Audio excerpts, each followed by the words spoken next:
City of Stevens Point Sustainability Commission meeting, recorded June 5th, 2025. I'm just going to go ahead and get started, and maybe some folks will still show up. But I'll call the meeting to order of the Sustainability Commission for June 5th at 5:30 p.m. So we'll take a roll call. Robert Mitch. Present. Allison Burr. Here. Heather Phelps. Here. And Greg Knight is here. And Sam and Doug are the only two that are missing. First off, are there any persons who wish to address the Sustainability Commission on specific agenda items at this time? If not, are there any persons who wish to address the Sustainability Commission on non-specific agenda items at this time? Okay, if not, then we'll move on to the meeting minutes for May 1st, 2025 Commission meeting. Those were included in your meeting packet. Were there any questions or comments? If not, then I'll entertain a motion to approve those meeting minutes and a second. Move to approve. Okay, motion by Allison. And do we have a second? I can second. And motion by Heather, or second by Heather. All in favor, please say aye. Aye. Any opposed? Okay. I think we would be abstention because we weren't here, correct? Correct. Okay. All right. Let's see. So item number 2 then is presentation by Dan Kremer, Director of Parks, Recreation, and Forestry, on the Department Operations overview and efforts for reduction of greenhouse gases and adaptations to climate change and sustainability. Okay, awesome. Well, thanks for allowing my department and myself to make a presentation tonight. I did ask the Forestry Superintendent to join as well in case there was any questions related to the Forestry Division. In terms of the 3 divisions that I oversee, that's the one that I rely on someone the most for. So I've got about 16 slides we'll zip through. There's a couple pictures in here, and then certainly can answer questions as we get to the end. So first and foremost, what we wanted to lead off with was kind of some recent data we have related to our Forestry Division. So consequentially, or just kind of coincidentally, I should say, in 2024, we worked through an update to our urban forestry management plan. And the nice thing about that is that it actually gets into the measurable data of our street tree inventory, our public tree inventory for carbon sequestration. So some text within that plan, we do this every series of years. It's not on a necessarily a regular interval. I think the last time was about 10 years ago, if I remember right. But it was due for an update. So, as everyone at this committee knows, but those that might be watching at home, trees reduce the amount of carbon in the atmosphere by sequestering carbon and new growth every year. So the amount of carbon annually sequestered is increased with the size and health of the trees. So we are lucky here with the College of Natural Resources underneath Todd's leadership. We've had a really, really great run with our urban forest in the city of Stevens Point. We actually host, and our team holds a number of exercises and trainings within their association where people actually come up in different municipal forestry programs, observe what we're doing. And I've been with the city since 2019, and the municipality I was with before, I've learned a significant amount just in my tenure of being around Todd and his team, of what it should look like. So, I'd like to brag about the team in terms of what they do. And the great thing is we also have very recent data. So our current tree inventory, sequesters annually 33.74 tons of carbon. Additionally, and I'll get into how many trees we actually have inventoried, our trees are estimated to store 1,660 tons here in the city of Stevens Point. Now that's not counting private trees, right? It's not counting our large forests that are not inventoried. That's just city street trees and the trees that we have within our GIS inventory itself. Additionally, sorry, our Zoom's having a little bit of a problem here. I'm going to try one more time. Additionally, Seth, I think I'm going to end up just shutting this down for the Zoom side of it so we can keep the presentation going. Our urban trees reduce a significant amount of surface water runoff, intercepting precipitation. Their root systems promote infiltration and storage in the soil. And on estimate, based on our management plan going through our current data, we're estimated to help with our tree side of it, reducing runoff with 361,000 gallons per year. So again, some great numbers to actually see what some tangible items that we have for what I would call almost a baseline related to our current urban forest. So our total public tree value in the city that's in our inventory is just about $7.7 million. So if you add that up against how many trees we have, it's about just a little over $1,000 per tree, or $138 per diameter inch. This continues to increase with growth of our forest. In our last plan in 2010, our inventory was, because our forest was younger, was valued at $87 per diameter inch. How many trees do we have that are in our inventory? As of January this year, when this plan was completed and adopted, we had just over 7,700. There's 52 genera, 99 different tree species within that inventory, so we've got a great amount of diversity. You probably heard things like emerald ash borer, before that, Dutch elm disease, certainly oak wilt we're working through. The benefit here is that our forestry program has been very intentional about trying to diversify as much as possible. We weren't immune. We certainly had to do some ash tree removals, and we do treat what we have left.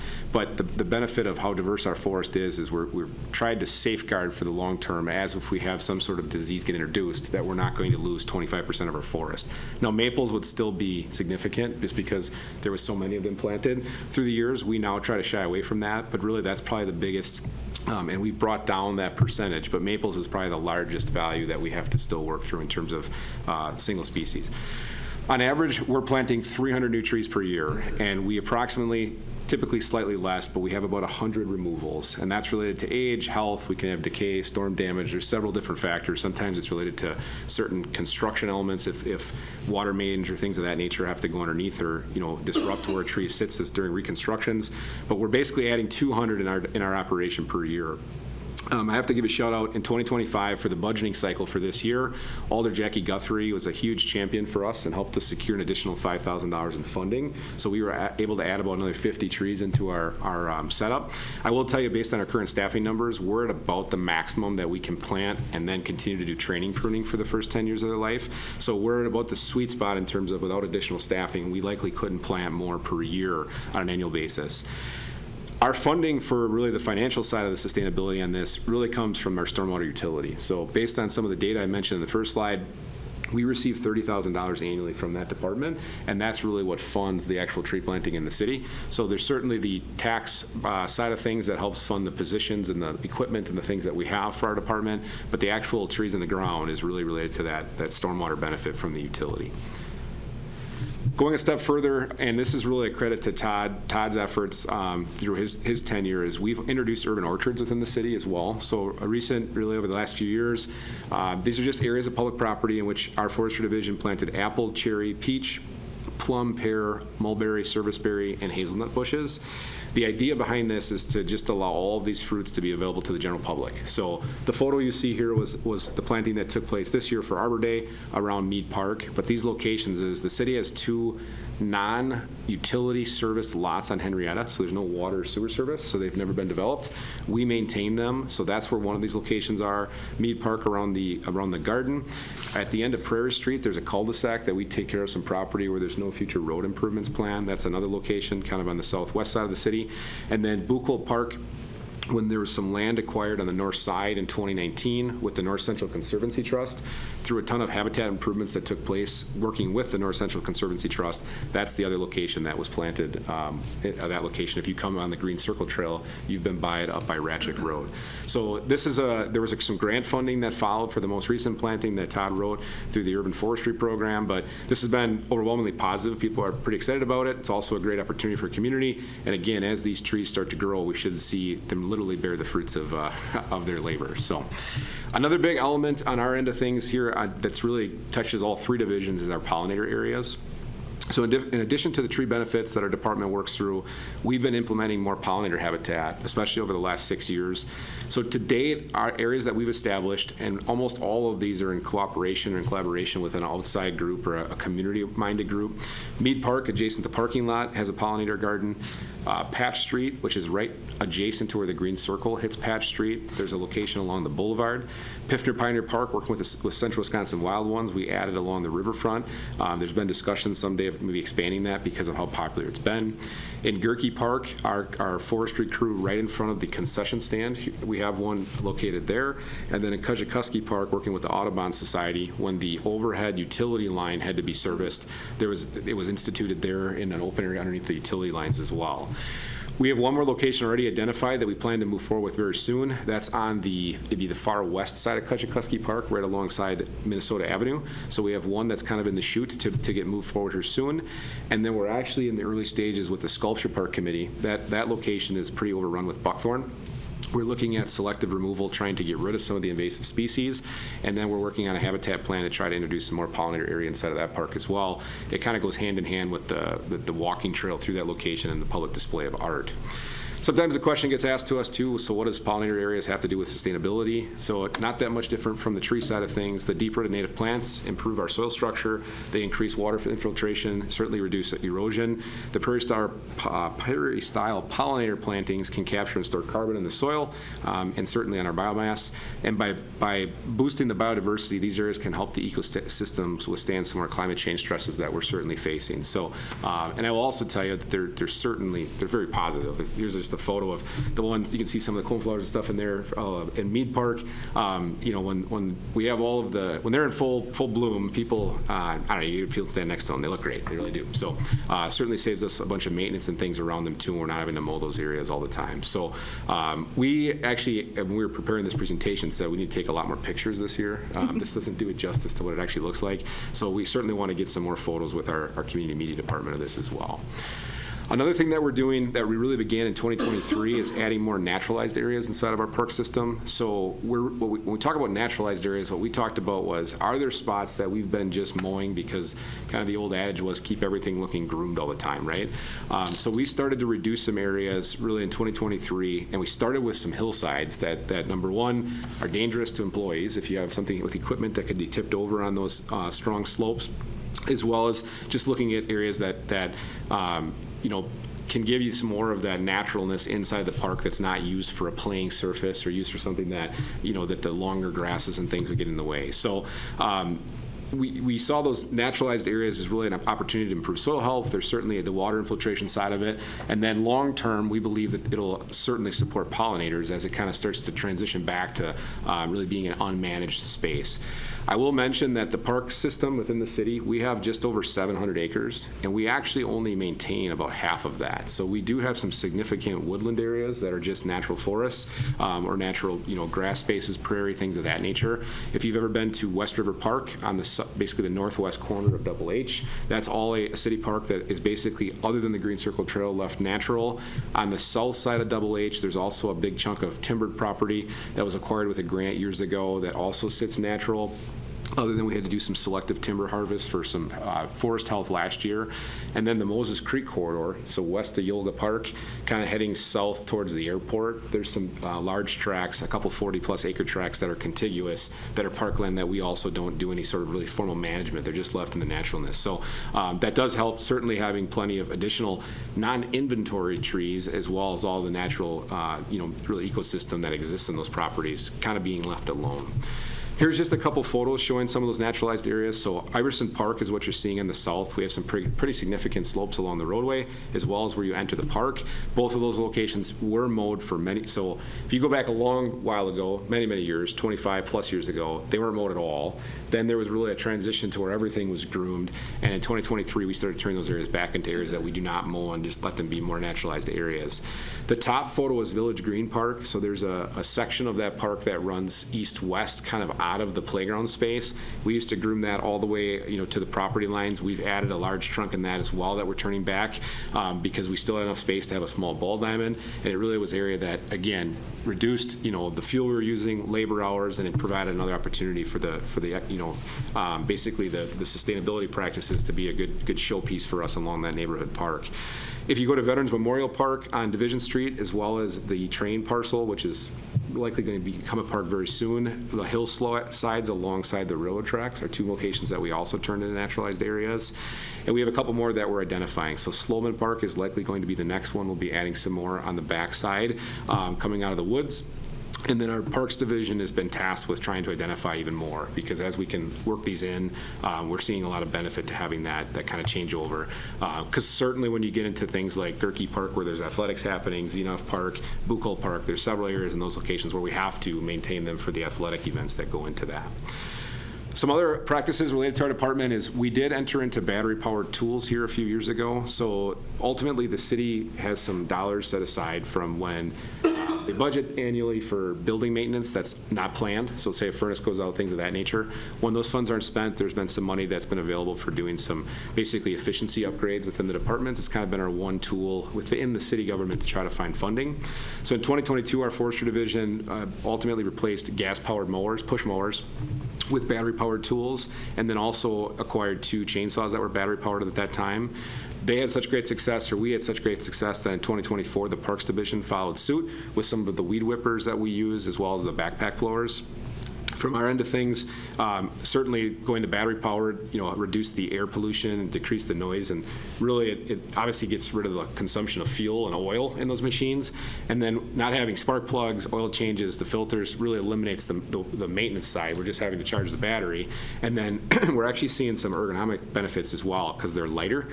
They don't rattle as much when they're using them. So that was really a nice upgrade for us, and we were able to do that without having to budget for it or really try to sell old tools or replace new. So that's been very positive, and we do anticipate to continue to work that with our fleet as especially our hand tools, push mowers, our weed whippers, trying to continue to go forward with battery powered versus the actual gas projects.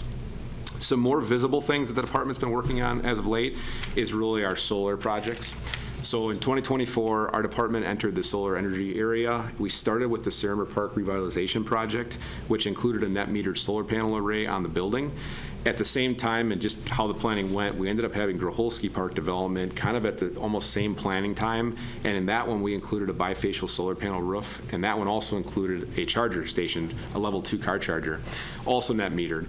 Again, those that are watching at home, what does net metering mean? It essentially means we're connected to the grid. So if we had no solar system, the only way we'd have electricity at these locations is to be on the grid, and that's all we'd have. For Groholski especially, but also looking at Kremer, we said, well, how could we be on the grid and hope to basically try to remove our metering fee so we can provide electricity to the public, as well as trying to get to as close to zero energy as we can be, right? Again, kind of this area we're trying to enter. How the net metering works is we draw and we sell back, and basically what we draw, we pay full retail value for, and when we're sending back, we get reimburse the same retail value unless we're using more than we're selling back more than we're buying. Then we only get just under 4 cents instead of getting paid or paying 10 cents. So that's the most simplistic way I can explain it. It's a little more complex than that. But And as somebody who has used that EV charger multiple times, I thank you greatly for it. Wonderful. And I'll mention some of the usage on that and where we're headed. Starting with Kremer Park, so we have a 22-panel solar system installed. If you look at these photos, it's a flat panel roof, or a pitched to the south flat panel roof. And really the way this was designed with the historic nature of that district, as well as the way the roof was laid out, we really designed it to have solar system put on it right away. The total cost for that array was $25,000. We did receive just over $1,000 focus on energy rebate, and then there's a 30% direct, even though we're a not taxing entity, the way the law structure was set up at the federal government level, there was a 30% direct pay rebate on that system. The sunniest days we're seeing around 60 kilowatt hours generated, and we are producing far more than we're using at this location. So in April, our full bill was $2.53. So our meter charge alone was $20-some. So you start running the math at 4 cents a kilowatt hour. I can tell you that off that bill we sold 873 kilowatt hours back that month. That's going to get larger here this summer, certainly. That wasn't where we're at the fullest power. So at this location, we have some park lights at night, and then we have the shelter, obviously the outlets, we have the bathroom, but the way we set up the motion sensors so that we're not just running things all day, the lights click out after being on till 9:30, so we're not having electricity go all evening. A lot of the sustainability things, which I'll talk about a little later as a whole, that we incorporate in this park, really this thing's doing a great job. We'll have a full report on this after a year to the Park Commission, but again, our whole goal here was to try to be as close to zero as we could be, and that's why we put a few more panels on the roof to set up, and so far this one's been incredibly successful. On Groholski Park, so the bottom photo, if you look at this, is the actual shelter itself. The bifacial basically means that it'll collect solar on both sides, so the reflection off the concrete. The jury is out in terms of the actual additional solar you pick up off the bottom, the bifacial side, but this was a cool-eared foundation is how we got connected to this. Backing up another step, Midwest Renewable Energy has a much larger structure like this on their grounds. We had observed it. Several members of my team, myself, and went out, looked it over. We liked it. We were considering a metal structure at this location originally, which would have been around $65,000 and had really zero benefit, been all steel. And we were able to go to this wood structure bifacial system with a car charger, and because of the rebate, the direct pay, we ended up actually less money all in than we would have been for the metal structure. So that's the high level of how we got there to start. But this is 23 by 20. We do currently provide a level 2 electric car charger for free. We're running around 40 to 45 kilowatt hours at this location, and that's obviously before we hit the summer. That was off our last 2 utility bills. So in April, we ended up buying 134 kilowatt hours here, and I will tell you, we have a couple neighbors that use the charger a lot, and that's why we were ended up buying some that month. In March, we had 120 excess kilowatt hours, but even when we were selling excess there at only 120, we still had about a $23 meter charge there in terms of our actual electricity bill. This one also was eligible for the Focus on Energy rebate and the direct pay. I mentioned that. Our goal here was never to just provide a free car charger. That was really to be an icing on the cake. Our goal here was that we could not have, really, it's not financially sustainable to have electricity at a park like this where there's not other amenities needing it.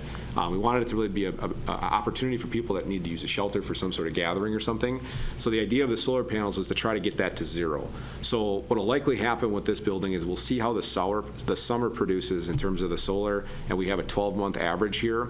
And then Park Commission will likely be looking at that to determine should we charge for that charging station so that it's maybe not used all day by neighboring residents. And that'll be, my guess is, if we're only in the $18 or $22 a month range, I could see Park Commission potentially saying, hey, that's okay, we're selling back some electricity, it's a good thing. But if we're having a $44 and we're ending up buying a couple hundred kilowatt hours a month, I would guess that Park Commission will likely say, hey, it's a great benefit that it's available, but put some sort of fee on it so it's not just used as a personal charger for kind of the surrounding area. So overall, great project. The goal here again is we're generating renewable energy. We have the car charging station, and we did the full setup at less money than what it costed just to a standalone steel structure. It also looks beautiful. If you've been down there, the way the wood and stuff on this is, it looks really nice. And I should mention, Sierra Park actually won a Park Design Award, and Groholski took second in the rating for that for our state association too. So we were able to kind of spread the message far and wide within our peers in Park Rec and Forestry related to those two projects. Higher level, just some previous sustainability practices that the department's done. So our forestry division works with Urban Evolutions out of Appleton. So when we've done timber harvest, we've had logs repurposed into building materials and project materials by working with that organization out of Appleton. All of the wood chips that we generate within the department, we use for landscaping practices. So none of that goes to waste. When we have diseased logs or chips that come from diseased logs, they go to Zabluski to be chipped, which Zabluski is out if you head south of town on the interstate there. And then they actually send those chips to a biofuel plant so that material doesn't hit a landfill. So again, kind of a great collaboration partnership with our forestry division. As we've been doing some projects that solar has not been possible, we have still looked to do different energy upgrades. So we're about to do a press box remodel, which will be adding insulation to the structure and replacing windows to add energy efficiency. That's our most recent building project we're working on. We did do a full roof replacement in 2023 at the KB Willett Arena, which is, we are chilling that building at a very uneconomical time, like in the spring and the fall when it's warm outside. So we actually had terrible insulation on the roof before we changed it. So again, that was done to try to increase some energy efficiency in relation to not giving off all of that cold air and trying to keep some of that inside of it. Additionally, in 2020, that building used to have old halide lights across the whole interior. Through that same program, through the treasurer's office, we were able to update to all LEDs inside that building. And then in 2019, probably the largest energy upgrade inside of that building was we used to have it was a refrigerant chiller system.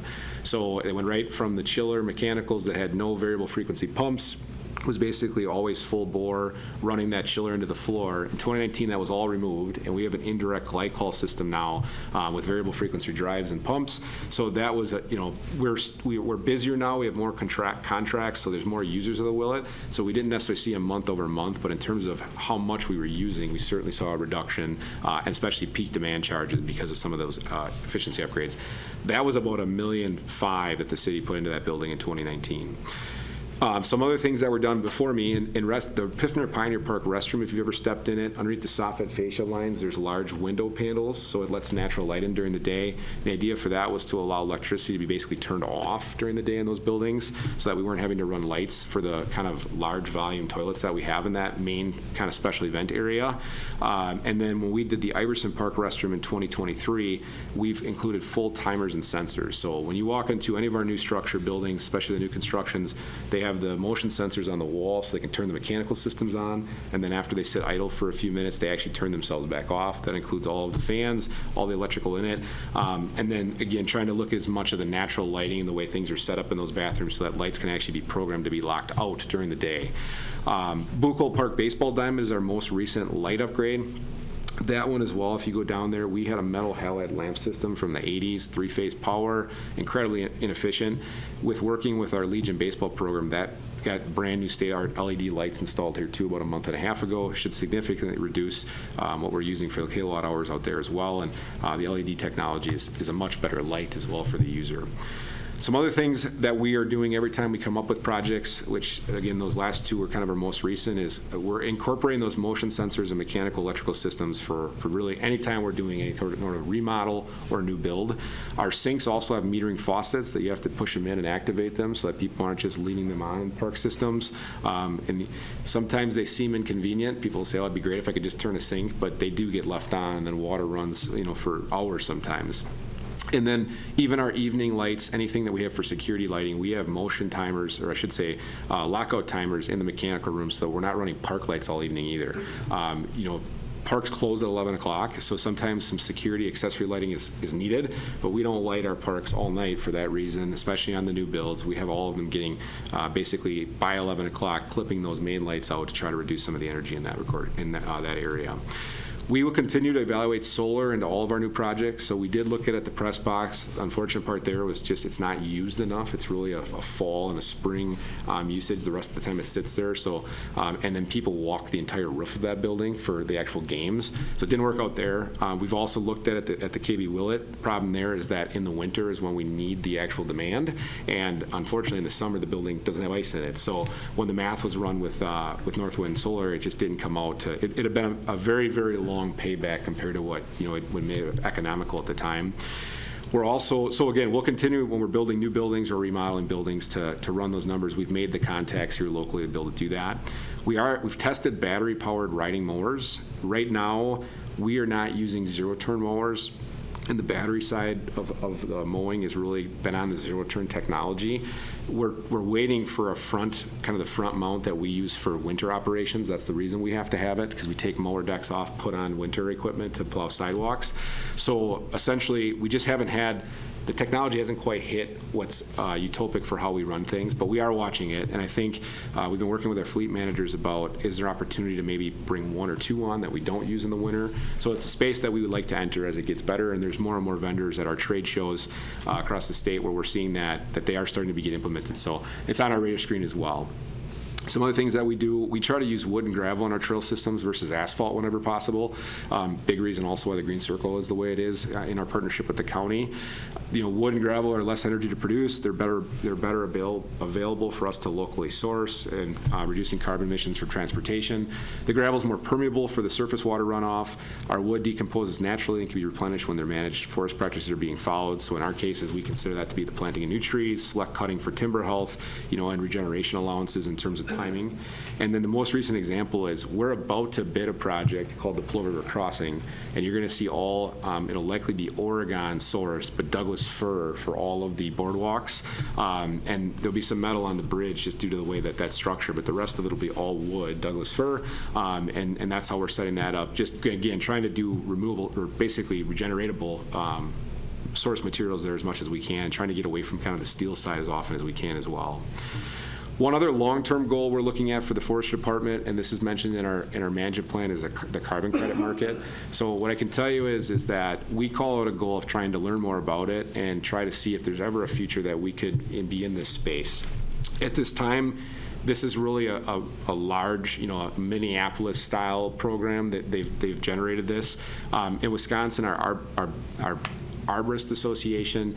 They've been unable to find something that's scaled it down to population sizes where it can be implemented yet. So this is likely a 5 or 10 year goal for us, maybe longer. But I will tell you that, anytime we're seeing webinars or we're finding information on this, we're certainly interested in learning about it.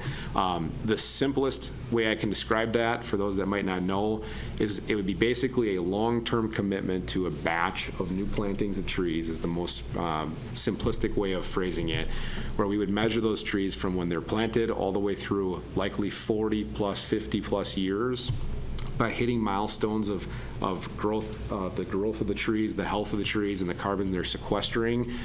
You can marketize that. There is two sides to that. There's the side that says those that buy the credits do bad, and that's a way of making them feel better about doing bad. But there's also the side about the significant benefits of that they do too. So not here to necessarily debate if they're good or bad. I can just tell you this is kind of a new end of things on the forestry side that larger cities are looking into and starting to implement, and we're trying to pay attention to see, just because of how advanced our GIS inventory is and the forestry practices are for the city, is there a future or something that we want to be in eventually in the future too. My last slide here is just to say, I'm surrounded by a number of talented people in my department. This is a picture of our full-time and seasonal staff from last summer, and all very committed to what we do every day, and certainly committed to a lot of the different practices we've been doing for the last several years here. I'll also just mention to this commission, as you all identify additional goals, and if you secure funding or other things that you'd like to see us implement, we hope to certainly be a champion in helping to implement those things too. So we have a lot of folks on our team that are energized to see kind of where this committee leads, and we certainly want to hear anything that you have to offer to us so we can kind of keep our eyes open and learn along the way too. So with that, I can open up to any questions that you have for me. Just a quick comment. Could we get a copy of your presentation? We do have a copy of your draft slides, but this would be great to have for documentation. Okay, so open up the floor. Do we have any questions or comments or clarification? Heather, you look like you were going to ask something right away. Just first of all, thank you very much. That all sounds really incredible. It's exciting to hear about all the solar and the battery powered work. I was curious for the way back at the beginning when you were talking about the pollinator areas and the excuse me, the urban orchards. What kind of signage do you have around those locations? Yeah, so our pollinator areas mostly say, no mow pollinator area. That's essentially the extent of what they say. A couple of them, I think, say no chemical next to them too, especially the one that's along the roadway. Oh, sure. On our orchard areas, we have not signed those at this point, correct? No. I didn't think so. So we've not implemented a signage program on that yet. We've just done messaging essentially through as they've been planted, and there's a little bit of information available on our website about it too. Okay. So maybe building off of that, off of Heather's question, we just went through No Mow May. Mm-hmm. How embraced is that? Do we have any data about that? Is that something that's actively being monitored? So on our side, my department does not monitor that. So that program was kind of run through our community development office. We have not done No Mow May. We've done more of the permanent naturalized areas, and the only reason we haven't is we get on a mowing rotation, and this has actually been talked about pretty widely in the park and rec field as a whole, like our state association. With our side, the time that goes into leaving it like an area grow all month and then going in to try to sweep things up out of it and kind of turn it back into groomable space is what we'd call it, is a pretty big lift just on the size and scale that we've done. So we have actually taken the naturalized side where we've tried to just add more acreage each year where we permanently don't mow it. And that's the approach we've taken. And actually that, Appleton is very similar. That's one of the departments that I was part of a kind of a roundtable with on that side of it. So we embrace it. We fully understand it. We just haven't done it because of trying to identify how much time. We'd almost have to pause portions of a regular mowing to kind of clean it up at the end of the month. And we right now, I could tell you the month of May, we almost don't get through our full mowing rotation because of how many properties we mow. Sure. And then our seasonal staff, we're heavy seasonal staff. So we have 15 full-timers. 10 of them are laborers. Then we bring between parks and forestry, it's 26, I think, on full-time, and a lot of them are mowing, to try to, mowing and landscaping. So I think eventually we may consider smaller areas, but never, kind of large things, just because of the cleanup period of time that would pause a bunch of other operations. So, but otherwise, I do know we see it obviously across the community, and we do get the question every year is, hey, is there an area that's no mow made for the parks? And we've kind of pointed towards, no, we've actually identified 5 locations we don't mow ever, and we're going to keep trying to build to that inventory if we can. Okay. So. You mentioned the no chemicals sign for the naturalized areas. So what typically gets used on the more manicured areas? So really, only our playing surfaces are the ones that we have some, regular, I would call it regular turf maintenance, a fertilizer protocol, some broadleaf controls. So that's really to keep our athletic spaces in the condition to be able to be played on as frequently as they are. Aside from that, if you go into like a neighborhood park, there's not a chemical plan. We don't apply chemicals to those locations. If we have, certainly there's certain areas where, we have to do some limited chemical control. If we have, I'm trying to think of the most recent example. If we've had significant damage to, say, some areas where trees are being weed whipped and cause damage, and we aren't having luck with tree guards, in some of those cases we've had to do some really limited spraying of areas to keep equipment and maintenance off of areas, but we try to limit that as much as possible. Does that answer your question? Yeah, thank you. And if you'd ever want to know the specifics of what it is, we certainly can get you product sheets and labels too. So, thank you. We do have, I will tell you, we have pesticide and fertilizer applicators, state licensed, that go through the training to make sure we know what the posting requirements of anything we're using is. And then we store product according to all that as well. So I think we have 2 on the forestry side. We actually have 2 that plan to go through the training on the park side too, that we keep state licensed to make sure that we're not doing anything without posting correctly. And, it seems like year over year we try to use less and less is really what we're trying to do. So. Nice.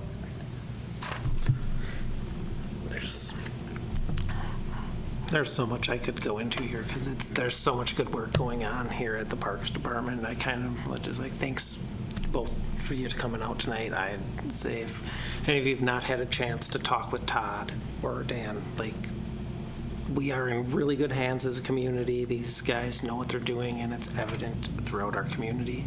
And the other thing I'd like to point out is they've positioned us to lead on many things already here. We are in a great position to go after some things like when I'm seeing the carbon credit up there, that's some pretty cutting edge stuff, and we're right there looking at maybe getting to participate in something that's generational here and can create something that gives back to our community in a big way. And I love how we're able to look at here that the service that's being provided to us is not just our water or just a great place to enjoy an afternoon. It's also our air quality, and there's a lot of work that's already been done in this department to give us the data for what we're kind of looking for on baselining our carbon stuff.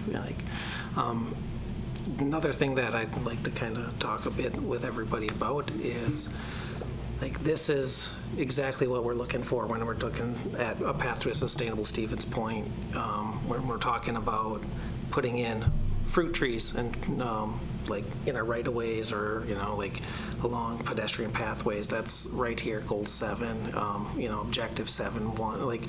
This is the stuff that we were talking about getting done 15 years ago, and it's happening, and it just points to dedication to the things that we've been trying to do as a community by their department.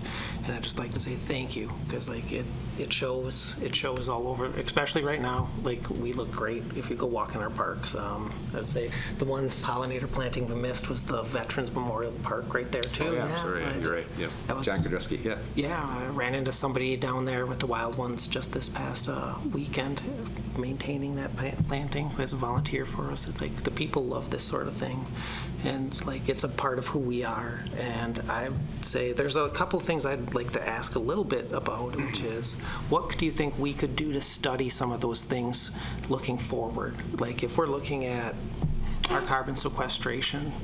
Is there things like, we're talking about the naturalized areas, are those being included in our accounting of carbon sequestration efforts, or is it just the trees at this point? At this point, it's just the trees. So in terms of provide, I guess if there's, whether it be website resources or if you end up being connected with other, through whatever plan ends up happening, we're all ears if there's ways to monitor it or things we can look into. But thus far, it's been related to our urban forest. It's just the urban stuff. Okay. And is there something you guys see as like a way to get, say, our city staff trained to understand how a carbon credit would be implemented, and how that would work with our our comptroller? Where does that fit in? Where's that interdepartmental cooperation needing to go on? Where would we get that training for somebody? So that's what we're actually working on. So even with Bachtel Tree Sciences, who we did our plan with, and then we have a connection to our section of the state's coordinator for the DNR. And basically, we're asking them over and over again, can we get these larger communities to come present how they sell theirs, how it works? What will happen here is when we can get into more of these trainings where we understand how do you plan them, how do you monitor them, how do you incentivize it, then it'll be tasked to us to make sure we can then go to our finance office and say, this is how it would work. And you and I have obviously had conversations. There's been other alders in the city that have asked and said, hey, if this becomes, possible, they'd like to know more. So it'll be really our role to learn as it becomes more available how it can be done, to then bring that back and say, here's an opportunity. So very similar to how it kind of Todd implemented the orchards and things too. It's usually a lot of times our trades will, our arborists, the Wisconsin Arborist Association or Wisconsin Park and Rec Association, somebody's doing something pretty unique or cool, and then there would be presentations on it, and it just kind of grows from there. And in this case, it's just that these other cities are just starting this. They'll start to scale that to sell it and tell it to other people, and we hope to learn more from them. And then we'll be able to determine whether or not we have the businesses that would want to buy them. There is talk about national banks potentially, otherwise too. If you don't have a localized market, can you plant them? And if you're measuring it, can you enter it into a larger bank? So that's the stuff that we'll have to learn more of as it becomes available. And then it'll be really us that would bring that back. With that said, though, again, as the plan comes together from the Sustainability Commission, if there's another entity that says, hey, we already know about it, we would certainly attend any of those trainings. Excellent. Just a comment to add to that, as far as selling of carbon credits, you're seeing more of that advertised to private woodland owners about looking into those, or about those markets being available, I guess. So again, my limited knowledge of it is more so even, let's say, it could be a tech company is going to build a big office space, things of that nature, where they're, sometimes ordinances are written in these larger locations where if they can't maintain the property they're developing in certain standards, that they're required to buy credits to be able to do what they need to do. Other cases are where it's just, a very environmentally minded company, and they just want to support it. So they say that, they buy the credits to say, hey, we want to continue to support the good work that it does. So that's why I say there's a couple sides to the item in terms of how you use it or how you don't. But certainly my understanding of the way the larger cities are doing it is sometimes when I mention a company might be able to do some bad if they do some good, is that they're allowed to do some certain developments if they buy the credits. The side of the coin is that, but that good forestry practice and those credit creations are really good. They're not good. So, lots of positives to this, but again, there's always, kind of a conversation about should you do it, should you not do it, and how does it get implemented. A local market, we can set the rules if we would develop it. If you enter a national market or a national carbon credit bank, then it's certainly, we're at whatever the rules that they would be setting. But we would have to just adhere with the way that we would plant the number of trees and how we'd monitor them. And related to that whole accounting process, you mentioned that, we have a really good inventory of the city trees. Is there a way, or are there cities looking at ways to try to figure out, okay, so what are the rest of the trees, that are on the private property and that sort of thing, and what impact do they have on those things that you mentioned that trees do, as far as carbon sequestration and reducing heat island effects and things like that? What kind of contribution do we think the private... Can I come to the podium on that one for private property? On the private property side, I'm going to defer to Todd to see if have you heard much on cities entering the private property monitoring? I haven't, but I know there's formulas that they have based on how many street trees you have. There's some formula like everything on. They can guesstimate how many trees are on private property. So I mean, we use that information kind of like when we were trying to decide before emerald ash borer hit the community. I knew that we had 1,900 ash trees, and then there was some formula that we were able to do, plug it in, and that's how we came up with an estimate on how big of an impact it would be on Stevens Point. So to answer your question, I'm sure that if I talked to the university, they would have some formula to figure out how many actual trees are here in town, or they can do their canopy cover analysis, because that's another up-and-coming thing where they fly over and they can see what the canopy is, and they can tell by certain shades what type of trees they are and everything, where they can come up with how much biomass is actually there. So I'm sure there's ways of calculating that, but I'm not the only place that I know that is done it on a larger scale where they looked into it was in Sheboygan County, I guess, where the county itself was going to look at the carbon credits, and it wasn't feasible for them or quantifiable enough for them to do that at that time. And I know about 15 or 20 years ago this whole thing started, and our department looked into it, and there's just a lot of work. It wasn't that it was a lot of work, but you had to calculate, you had to come up with estimates on how much fuel you use per chainsaw, how much fuel you use in your pickup trucks, in your whole operation to manage whatever X amount of trees you have, to see how it all offsets. So there's a whole bunch of stuff that goes into it. So it's kind of a long-winded way of not answering it, I guess. Yeah, I think eventually it'd be pretty good if we could also be able to calculate or understand what the contribution is of the non-city trees. And I think that's all coming. Like the benefit that we have with the tree inventory, we just got done remeasuring basically everything about a year ago, where we measured the diameter of every tree. We calculated what we know what the species of the tree is. So you have a quantifiable number where you could say, okay, a 14-inch maple tree has, on average has X amount of biomass. So that's how they can come up with the formula on how much carbon sequestration that we have. They plug it into a program. It's called iTree, and they calculate the numbers. So if you could get a ballpark figure of what your average X, Y, and Z is, I'm sure they could do that. Figure all that out. But you're also not managing those properties where the city's managing their properties. yeah, but still from a citywide standpoint, it'd be good to know what that contribution is. Yep. Because it kind of all has an effect. And then, the city is able to do some things that maybe other property owners wouldn't have the ability to. But then it could potentially give you ideas too, especially with the whole potential carbon credit program, and then the interest of private businesses or whatever that might want to help a city work with citizens or other businesses that have wooded properties, to actually actively manage those things better. I think private citizens are always interested in their trees, especially, but that can be an expensive thing sometimes. So in this town, the city's really good about, providing some of that advice and assistance to individuals. Plus, there's a lot of local contractors around too that can always help a landowner out too. Yep, absolutely. But, okay. I had another question going back to the battery-operated equipment. You mentioned that you're still looking at the question of the electric riding mowers. Is there other gas-powered equipment that you are still hoping and planning to update, but that you haven't gotten to yet, or is most of the rest of it now fully electric? So we're not fully electric.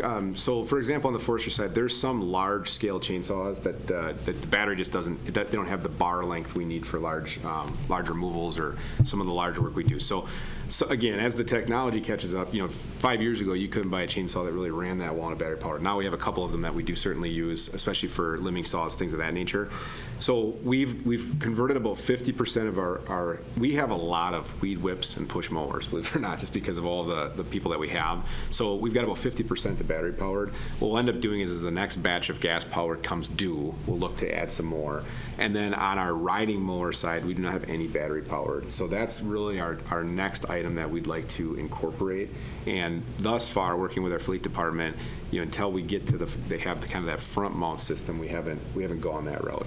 But we have examined and we've talked about, well, maybe we should just look at 1 or 2 of the zero turns that are battery powered, and again, go slowly in this thing. So budgets are always a big question. The good news is even the electrical riding mowers have come down some. They used to be just so cost prohibitive, and they're getting closer. So it started, I can tell you, like our trade show at the WPRA, which is the Wisconsin Park and Rec Association, there was 1 mower there if you went back 5 years ago. Now there's like 4 vendors that are bringing them. So I think the market's heading that way, and we're certainly plugged into it. And we rely heavily on our mechanics, what they can certainly work on, and what they're comfortable with. So this conversation, we actually have another fleet meeting next week. Every year we're talking about that, like when are we ready to kind of enter that riding side. Other tools, I'm trying to think, we already have our hand tools in terms of drills and saws and all that type of stuff, like actual construction tools. They're all battery powered. We've converted all of those things over. So, and we did backpack blowers for the first time last year. So I think we've almost crossed every other area into battery powered at this point. Yeah. So. Yeah, nice. Yeah, as someone who grew up in an area that was very, very heavily gas-powered leaf blowers everywhere, battery-powered leaf blower replacements have a near and dear spot to my heart. They're a lot lighter too, believe it or not. I know even for the Easter egg hunt, believe it or not, we blow off the square downtown, and I got to where we've got a backpack eagle blower. It was a lot lighter, significantly lighter. It's just easier on your body to use them too. Yeah. Okay. One of the questions I had for you guys was, there was this goal to put forward that we'd have a 40% tree canopy that we'd maintain. What is our canopy percentage of this? Yeah, we're very close. I think That's excellent. we're in the upper 30s, I think, or yeah. Yeah, we're very close to doing it. Where we ran into some problems was with emerald ash borer. Our average size tree was about 14 inches in diameter that we took down, so I think we eliminated like 800 of those trees, all right? So you got rid of all those trees, and then with the last 3 big storms we've had on odd years, which scares me about this year, it's like 2011, 2017, and 2019, we each one lost about 300 to 500 trees, and the average in the parks was like 20 inches in diameter. So it takes a long time to plant a 2-inch tree to get to that size. So I was really surprised that our canopy cover really kind of didn't take as big a hit, that it actually expanded, but we've been pretty proactive in not just planting a bunch of trees like Dan had said. We're trying to plant what we can take care of. It doesn't do any good to put a bunch of trees in the ground and you can't take care of them, and then they become a liability rather than an asset. So that's why we've been trying to do it in a managed fashion, doing that. So it's only going to keep increasing. Excellent. It's one of the things I appreciate. Like, one of my favorite boulevards is Elk Street, because the trees grow up and they cover the whole road. Yep. It's a shady lane, and I saw that was one of the things that was also outlined there, is that we might want to revisit ordinances to kind of like incentivize the plantings of that so that we can get more canopy. Is there something you guys have identified in our ordinances that was like, hey? I think the latest thing that's happened is the urban forestry grant that Todd wrote. We're planting some trees on private property. So the taxpayer fund, the utility payer funds that we use, we don't do any planting or maintenance on private property. So the only thing that by ordinance we're allowed to do is really enforcement of disease and dead trees and hazardous trees. So oak wilt's a big one that we run into every year, or someone's got one. Maybe if it's an ash tree that's leaning towards somebody's house, somebody calls it in. So on that end, basically private property, we're more of an enforcement and education arm. The enforcement is if it's dangerous, or education when people ask. But then the latest grant, what section of the city were we putting the trees on private property? It'd be around campus. Yeah. Okay. Around the camp. Like I can't remember the delineation, but it's like from Division Street to Michigan, from Clark to, I'm swinging this right now, to like Maria, somewhere in that area where we could plant on public and private we could put. So what we did there, to Todd's credit, is he applied for the grant funding, saying if it was awarded, we would use a portion of it to plant on private property. So the good news is it kind of relieved the competing interest of tax dollars going on somebody's private property. So I think the biggest thing that we've identified so far is if that goes well, and we anticipate it will, we could write future grants. And we've been really successful, to Todd's credit, on the urban forestry side of things, their grant program, that we could say, hey, this went well. We want to now move out of this quarter to the next. And then certainly we could try to do that. The other thing that we do that is on public property, because it's in the right of way, but it's on the private yard, is we will plant a tree anywhere there's a suitable site in front of people's houses. So basically all folks have to do is call the forestry department, say I live at 123 whatever street, and if there is a wide enough boulevard or if there's no sidewalk, we will put them on the list, and the following planting season they will get a tree. So I've benefited from that personally. Todd's planted some in front of my house and my neighbors, and so if you go anywhere, if you don't Dan's have tree doesn't do so well though. it's a whole sad story. I got a disease tree at the end, is the long and short of it. Oh, no. But the cool thing about that is it's pretty interesting too, is when you go into a new street, somebody requests a tree, often the neighbors will see it, and then the next year all of a sudden he'll get 2 or 3 more that go on too. So luckily, the way the funding's been up, and to Todd and his team's credit, we've been able to keep the budgets where we've always had enough trees left over that we can get them into people's yards too. So we do technically own them, we maintain them because they're in the right of way, but they're in the front of people's houses, which is great. So. And we try to put as large a tree that the site can, the right tree for the right place. So if there's an overhead power lines, then I try to put as a larger tree as possible so it has that canopy effect. Great. You guys are great. Okay, any other questions? I think maybe just one last one that I've been pondering, and I don't know if there's a real good answer for this. So one of your initial slides, you'd mentioned that the city's planting approximately 300 and then removing 100. Let's take money out of the consideration. If there was no problem with budget and staff, what is the capability? Like, would it be 600? Would it be 1,000? That would be ideal. Sure.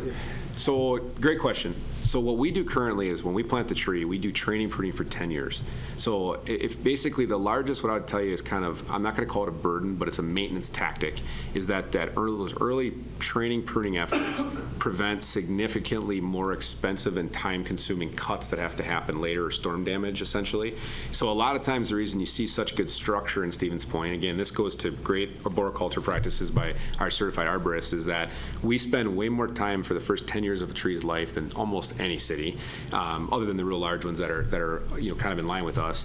And then we reap the rewards that as the trees mature, they don't have to have a ton of cutting unless there's something else unforeseen or health and disease. So if we had unlimited budgets and you could do more full-time staff that knows what they're doing, essentially then it would come down to our vacant planting sites. And I don't want to throw a number at the dark at you. We have them identified. It's a few thousand. It might be more than that. In our GIS inventory, the suitable tree planting sites are also identified. So we actually have a number of what we'd have, quote unquote, suitable on the current road network of trees that could be planted. So it would just come down to, again, like how many can we training prune and keep adding into that as we roll out. So right now, based on numbers we have, we're basically about maximum. By the time they finish their planting cycle, we're moving right into the sidewalk clearance and road clearance pruning, and then we go right into structural pruning. And we actually have some contracted services that help us because it's, certain times of the year where we're swamped with the full-time staff. So they do some of our pruning to help us too. So that's certainly been nice. And Todd can tell you this when we goes to his associations, we're at a significantly less rate than other areas of the state. I don't know why, probably because we're getting so much qualified talent out of UWSP and mid-state. So we've been really lucky on the contracted side. If we ever lost those contracted help too, we'd already be underwater. We couldn't keep up with what we have. So we're kind of at a good equilibrium. As a department, I could tell you, great, yes, a couple more employees, we certainly could do some more, but, obviously there's budget challenges all over. So, and Todd and I talked about this actually when we were doing the management plan. Pre-Emerald Ash Borer, we were actually kind of one full-timer down in their realm too, and they were planting less trees then, even 10 years ago, right? So it's bad that we lost the ash trees, but our practices got even better with the diversification and kind of more of our targeted planting. Then inside our park system, we kind of We got more efficient, so we moved a parks retirement employee into forestry, which is really going over well, and that individual is actually the one that does a lot of our training pruning. So we're putting a little bit more of a focal point on the forestry side. So I think, and I don't know how it compares to other communities, but we're doing well in terms of numbers. A lot of cities would probably give quite a bit to even plant 300 just because of the funding challenge. And our utility, I have to give them credit, our stormwater utility has been a really good partner. In some cities, they don't do that. Some cities do more, but our stormwater utility has been a really big, once they set it and they allocate the funding, they've never changed it. They've stood by what they're doing with it too. So. Thank you. The other thing is, Stevens Point is all sand, and it takes a lot of water when it gets dry at Stevens Point. So Yeah, we have a good very, point. we try to get the homeowners as active in the tree, helping with watering the trees, but it's almost impossible to overwater a tree on the sand, but it dries out really fast. So there again, we don't want to spend the money of purchasing the plant, but spend the money of planting the plant, and then once it dies, it doesn't really any good. So that's why you see we have 3 tankers that are watering the trees, aiding in watering the trees. So we're at a good spot right now. Okay.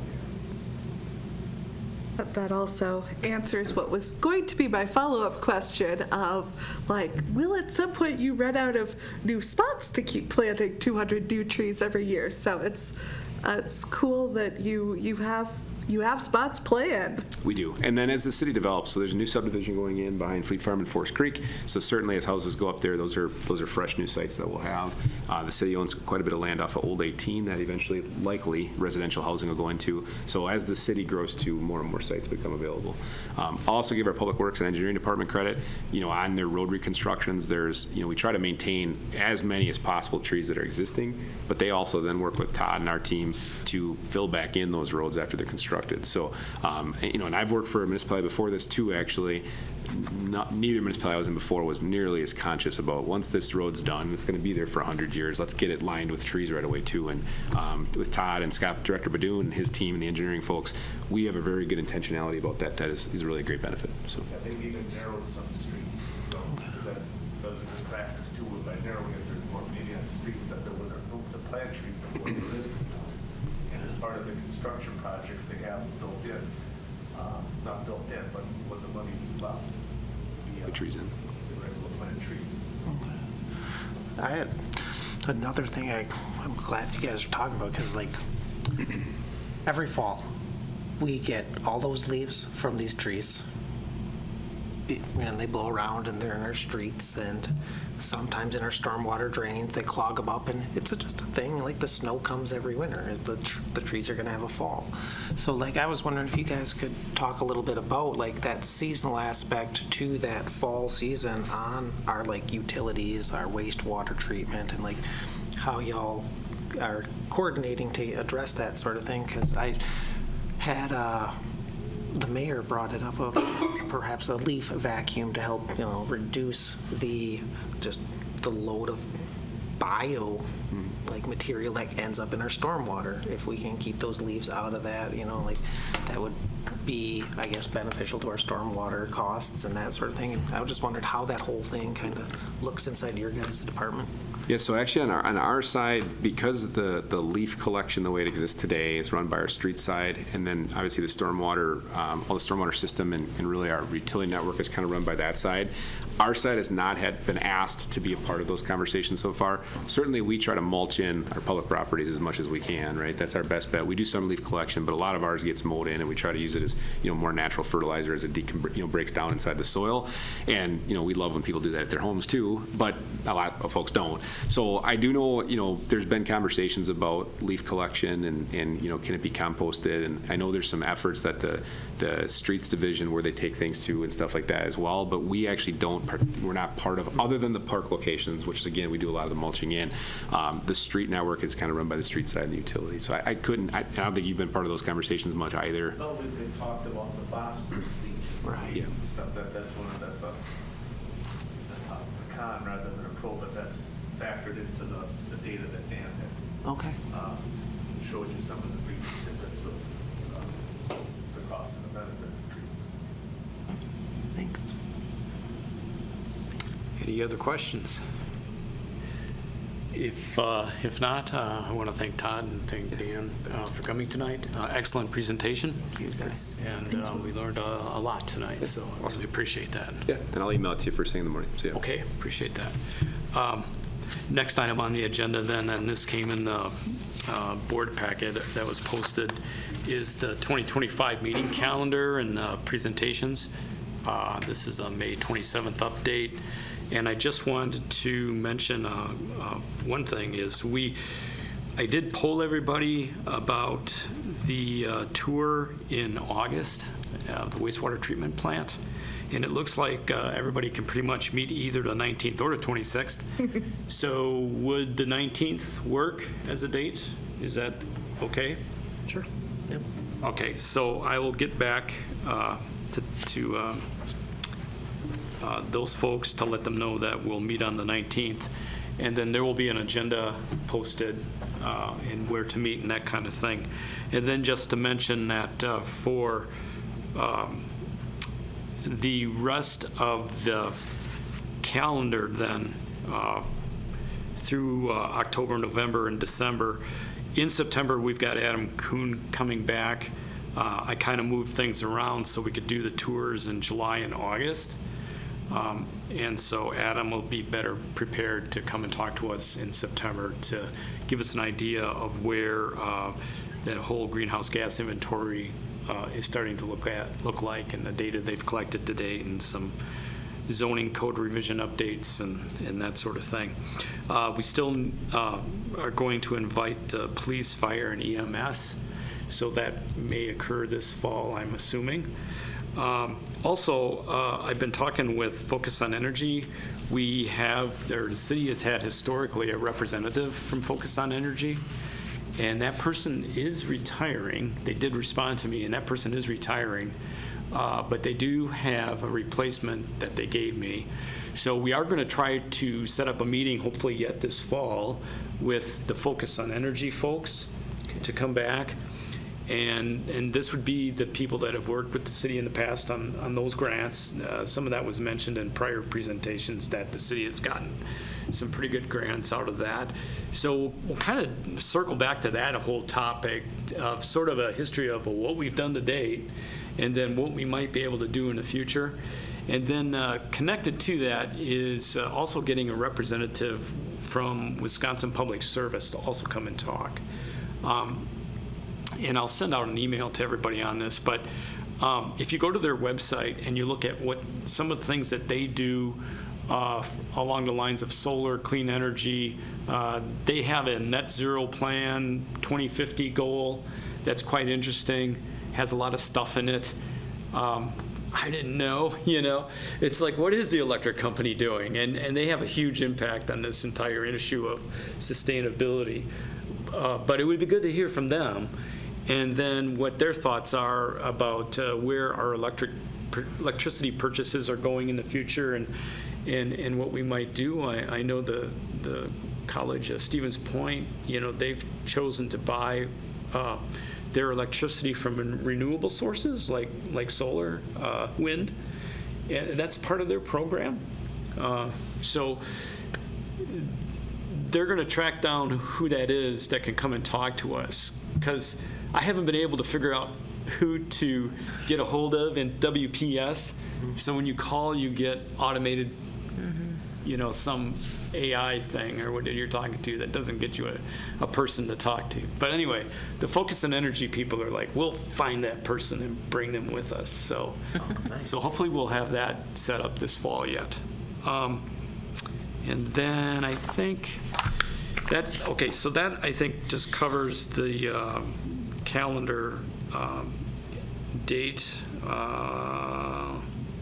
And the next meeting is July 10th at 5:30 at 106th Avenue, which is the City Public Works Department and their recycling facility. So we'll just meet out there at the parking lot at the appointed time. There will also be an agenda posted for that. Sounds good. So I assume that means that if there is anyone else in the general public who's interested in taking a tour of the garbage and recycling facility, then they're welcome to join us. Absolutely, yeah. Cool. Yeah, these are posted agendas, and they are open to any member of the public that would like to also see what these things look like. So, good stuff going on. If there isn't any other questions or comments, I'll entertain a motion to adjourn. So moved. Okay, we got a motion to, and do we have a second? Second. All in favor, please say aye. Aye. Okay, and we are adjourned. A video of this meeting is available for viewing on the city's website, stevenspoint.com/videos.